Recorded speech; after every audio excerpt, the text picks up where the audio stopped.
రద్దా పొడిగింప జమిలీ నేపథ్యంలో రాష్ట్ర అసెంబ్లీ కాలపరిమితిపై అనుమానాలు. ప్రస్తుత ప్రభుత్వం గడువు 2028 డిసెంబర్ 9 వరకు ఉంది.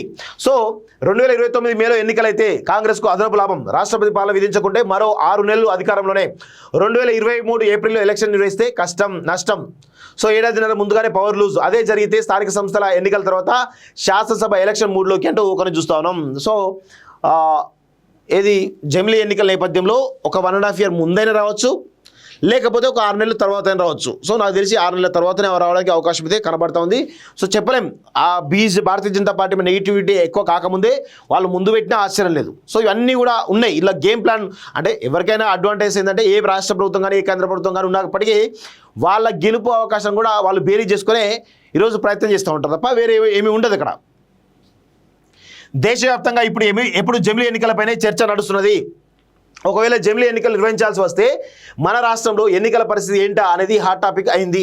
మన రాష్ట్ర అసెంబ్లీ కాలపరిమితి తగ్గుతుందా లేక పెరుగుతుందా అనేది ఆసక్తికరంగా మారింది. 2029 మే నెలలో జరిగేటువంటి పార్లమెంట్ ఎన్నికలతో పాటే జమిలీ ఎన్నికలు నిర్వహిస్తే అసెంబ్లీ కాలపరిమితి 6 నెలల పాటు పెరుగుతుంది.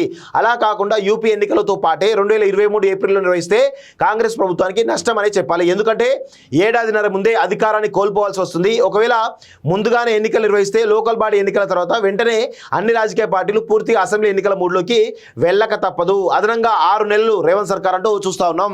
సో ప్రస్తుత అసెంబ్లీకి 2028 డిసెంబర్ 9 వరకు గడువు ఉంది. ఈలోపు ఎన్నికలు కనుక జరిగితే పార్లమెంటరీ కమిటీ నివేదిక వచ్చేలోగా ఇండియా కూటమిలో పలు పార్టీలను ఒప్పించే ప్లాన్ చేస్తున్నట్లు తెలిసింది. పరోక్షంగా మరికొన్నింటి సహకారం తీసుకునే అవకాశం ఉన్నట్లు తెలుస్తుంది. అంతా నెంబర్ గేమ్.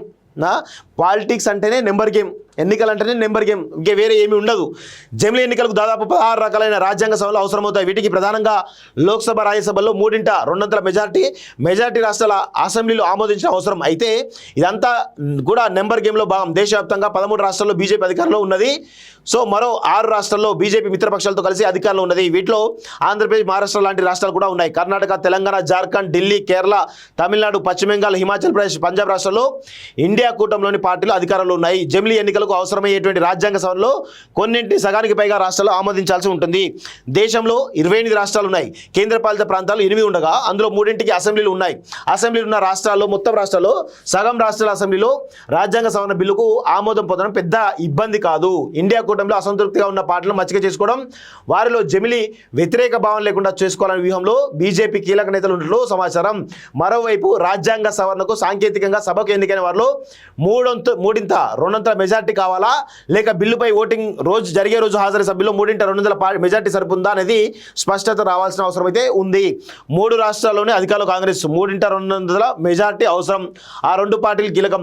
జమిలీ ఎన్నికలకు అవసరమైనటువంటి రాజ్యాంగ సవరణలో ఇండియా కూటమిలోని తెలుగుదేశం, ఇండియా కూటమిలోని తృణమూల్ కాంగ్రెస్ కీలకంగా మారాయి. ఎన్డీఏ కూటమికి టీడీపీ మద్దతు కీలకంగా మారింది. టీడీపీ కేంద్ర ప్రభుత్వానికి మద్దతు ఉపసంహరించుకుంటే ప్రభుత్వం మనుగడ ప్రమాదంలో పడే ప్రమాదం ఉంది.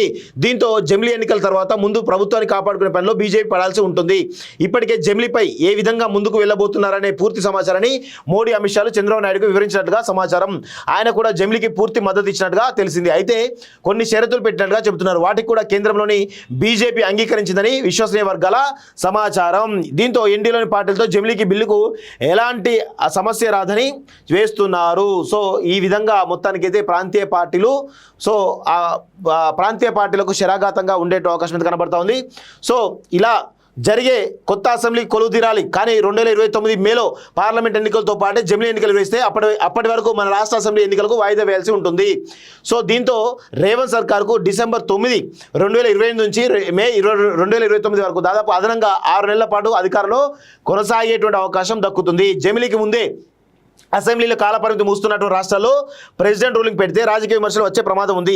ఈ విషయాలు ముందుగానే గ్రహించినటువంటి బీజేపీ అగ్రనాయకత్వం రాష్ట్రపతి పాలన జోలికి వెళ్లకుండా అసెంబ్లీల కాలపరిమితి పొడిగించేందుకు మొగ్గు చూపుతున్నట్లు ప్రచారం జరుగుతున్నది. 2027లో ఏప్రిల్లో యూపీ, గోవా, మణిపూర్, పంజాబ్, ఉత్తరాఖండ్ అసెంబ్లీతో పాటు 2023 నవంబర్లో గుజరాత్, హిమాచల్ ప్రదేశ్ అసెంబ్లీ ఎన్నికలు జరగాల్సి ఉంది. సో ఈ అసెంబ్లీలతో పాటే జమిలీ ఎన్నికలు నిర్వహించే విధంగా కేంద్రం చట్టసభలు చేసే అవకాశం ఉన్నట్లు ప్రచారం జరుగుతున్నది.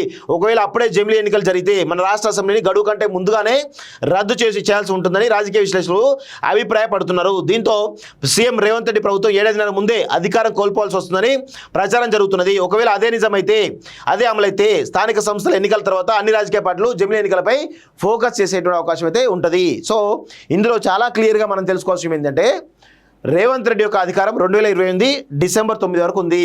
సో 2023లో కనుక జమిలీ ఎన్నికలు జరిగితే 1.5 year ముందే ఎలక్షన్స్ వస్తాయి. ఒకవేళ 2029లో కనుక ఎన్నికలు జరిగితే 6 నెలలు అధికారం పొడిగించే అవకాశం ఉంటుంది.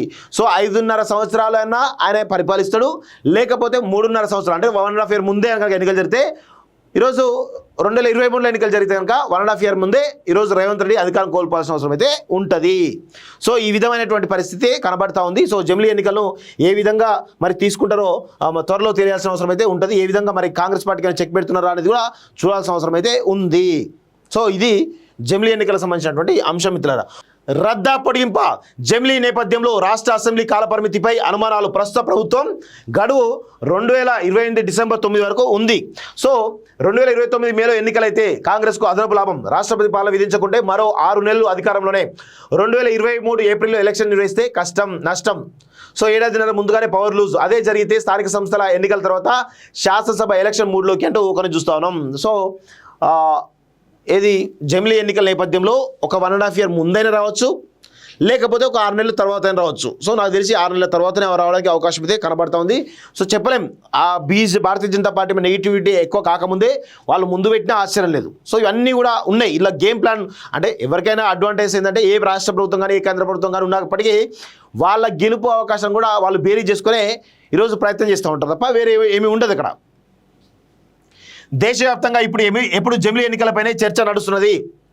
ఒకవేళ జమిలీ ఎన్నికలు నిర్వహించాల్సి వస్తే మన రాష్ట్రంలో ఎన్నికల పరిస్థితి ఏంటా అనేది హాట్ టాపిక్ అయింది.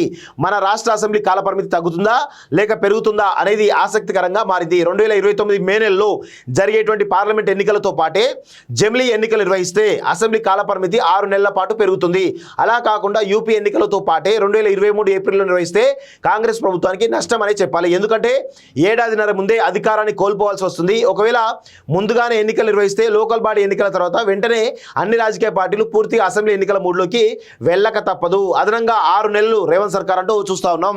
సో ప్రస్తుత అసెంబ్లీకి 2028 డిసెంబర్ 9 వరకు గడువు ఉంది. ఈలోపు ఎన్నికలు కనుక జరిగితే పార్లమెంటరీ కమిటీ నివేదిక వచ్చేలోగా ఇండియా కూటమిలో పలు పార్టీలను ఒప్పించే ప్లాన్ చేస్తున్నట్లు తెలిసింది. పరోక్షంగా మరికొన్నింటి సహకారం తీసుకునే అవకాశం ఉన్నట్లు తెలుస్తుంది. అంతా నెంబర్ గేమ్. పాలిటిక్స్ అంటేనే నెంబర్ గేమ్, ఎన్నికలు అంటేనే నెంబర్ గేమ్, ఇంకే వేరే ఏమీ ఉండదు. జమిలీ ఎన్నికలకు దాదాపు 16 రకాలైన రాజ్యాంగ సభలు అవసరమవుతాయి. వీటికి ప్రధానంగా లోక్సభ, రాజ్యసభల్లో 3/2 మెజార్టీ రాష్ట్రాల అసెంబ్లీలో ఆమోదించిన అవసరం. అయితే ఇదంతా కూడా నెంబర్ గేమ్లో భాగం. దేశవ్యాప్తంగా 13 రాష్ట్రాల్లో బీజేపీ అధికారంలో ఉన్నది. సో మరో 6 రాష్ట్రాల్లో బీజేపీ మిత్రపక్షాలతో కలిసి అధికారంలో ఉన్నది. వీటిలో ఆంధ్రప్రదేశ్, మహారాష్ట్ర లాంటి రాష్ట్రాలు కూడా ఉన్నాయి. కర్ణాటక, తెలంగాణ, జార్ఖండ్, ఢిల్లీ, కేరళ, తమిళనాడు, పశ్చిమ బెంగాల్, హిమాచల్ ప్రదేశ్, పంజాబ్ రాష్ట్రాల్లో ఇండియా కూటమిలోని పార్టీలు అధికారంలో ఉన్నాయి. జమిలీ ఎన్నికలకు అవసరమయ్యేటువంటి రాజ్యాంగ సభలో కొన్నింటి సగానికి పైగా రాష్ట్రాలు ఆమోదించాల్సి ఉంటుంది.